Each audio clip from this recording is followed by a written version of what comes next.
The Supreme Court has lost its credibility.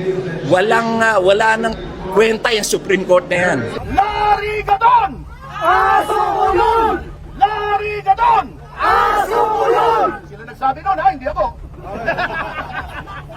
Si Attorney Ferdinand Topacio, yung idol ko, nandiyan na, katabi ko. Kasama ko din si Attorney Rolex Suplico at lahat po ng mga concerned lawyers.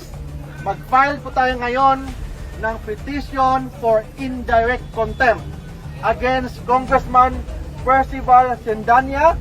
Second, Professor Richard Hidarian. At yung best friend, I repeat, yung best friend ni Attorney Topacio, si Secretary Larry Gadon. Larigadon! Asukulon! Larigadon! Asukulon! Sino nagsabi nun ha? Hindi ako. Ang gawin po natin, for example, kay Percival Sendanya, sinabihan niya Supreme Court na Supreme Cuddler ng mga corrupt ng mga opisyales. Second, itong si Richard Hidarian, nag-post sa Facebook and sa Twitter niya na lahat daw ng mga justices ng Supreme Court appointee ng mga Duterte, therefore hindi independent ang Supreme Court. Bilang abogado, as an officer of the court, we have the obligation to defend the integrity and the independence of the highest court of the land. Yes! Yes! Bakit?